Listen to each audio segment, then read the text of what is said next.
Hey everyone, Eric right here from the Disco Posse podcast. It's time to talk about this stuff.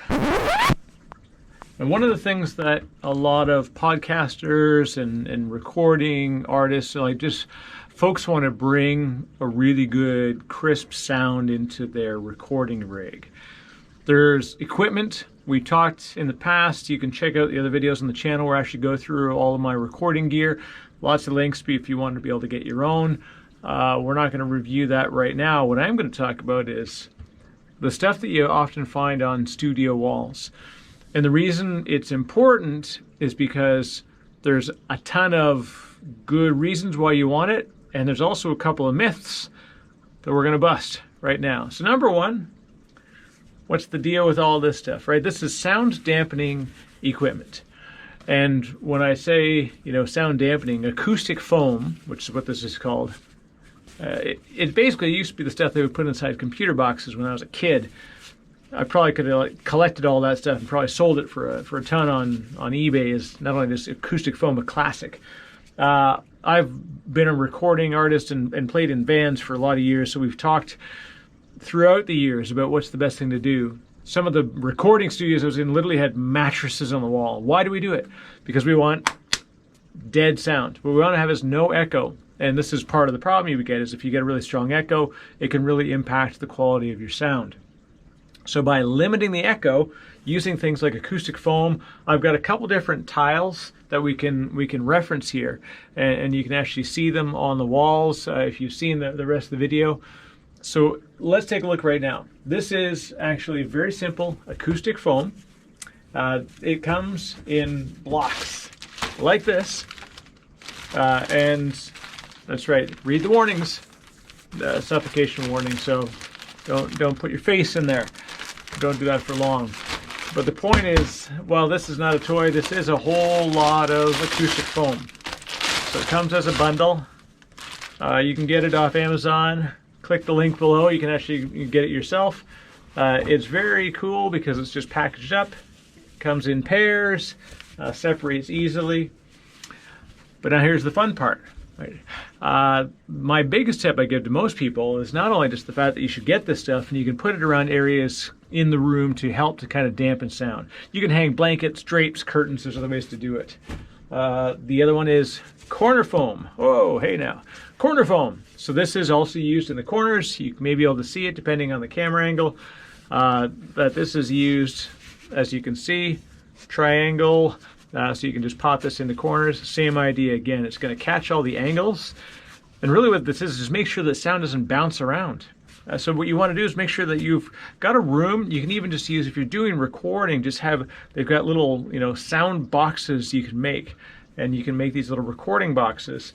But I'm actually using a reasonable sized room. My tile overhead is actually acoustic foam tile, which you can get, same thing, you can get it on Amazon, you can get it at Home Depot, there's a couple different places to go. But here's my ultra tip of the week. This is how you stick these bad boys up. Now, this is these 3M command little doodads here. Now, these are meant for like temporarily sticking things up.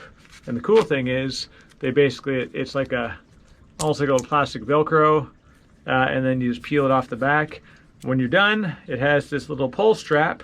So that pull strap means you can actually get it off the wall without completely ravaging your paint job.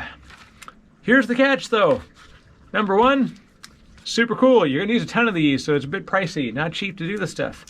It's not expensive, but it's also not inexpensive. Most importantly, these things, they're handy because they can come off, but they also don't come off after you've had them up for a long time. So it won't completely save your paint, but it's a lot easier than like gluing them to the wall. Here's my tip. How do you put these together?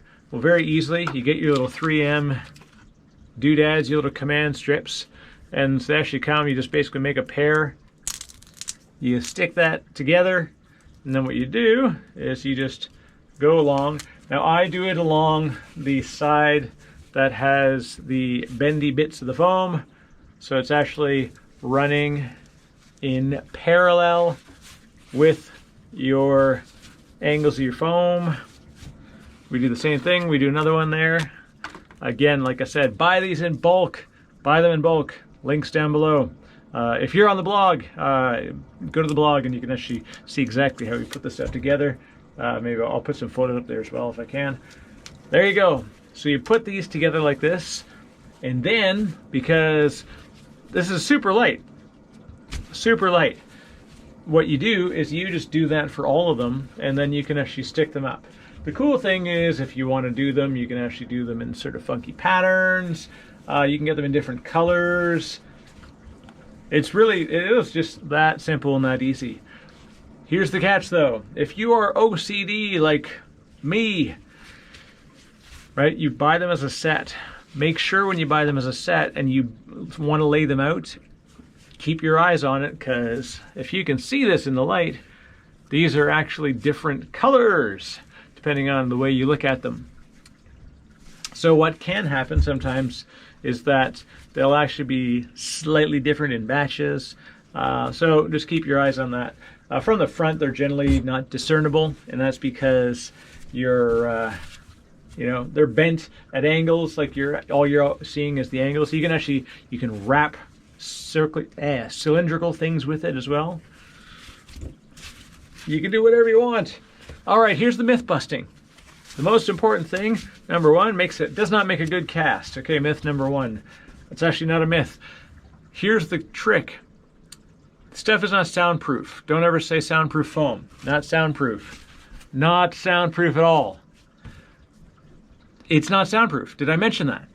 This is totally about dampening sound and redirecting and reflecting. So we don't want reflection of sound. We don't want it to be bouncing around in the room when we're recording.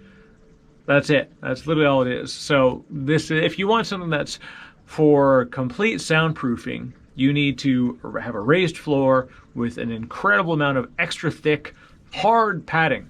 Right? It's got to be very, very thick stuff. It has to be solid. So like the doors that I've got in my studio are thin wood doors. But what I've got is I'll spin this around there. You can see the tiles that are on there.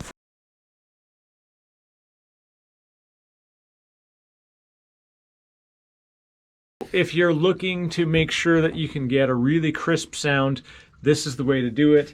Buy yourself a couple of packs of this. Again, links are down just click the link, you go to the blog, you can actually get all the products there.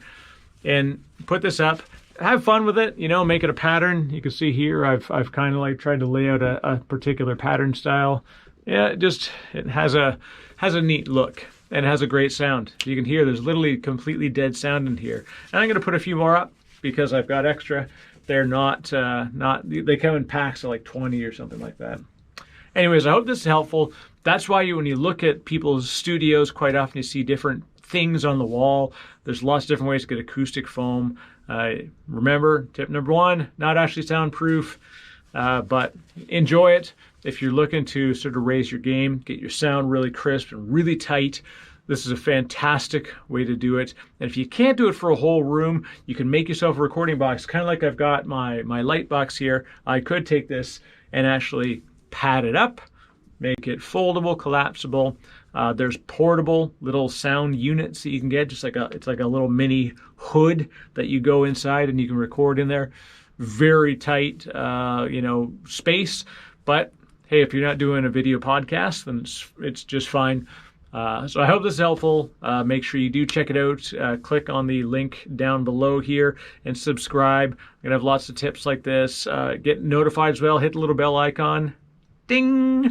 And by hitting the bell icon, then you're going to get notified when there's new videos up. And of course, check it out. Go to discopossepodcast.com. Make sure you subscribe, go to iTunes. We can listen to us on Spotify. Just search Disco Posse. There's actually two. I think I had a podcast probably like 8 years ago, and I had like one episode just for fun. Never got much further with it. But here we are. The time I'm recording this, I think we're 125 episodes in. It's fantastic. So thank you all for listening. Make sure you rate us. Enjoy the show.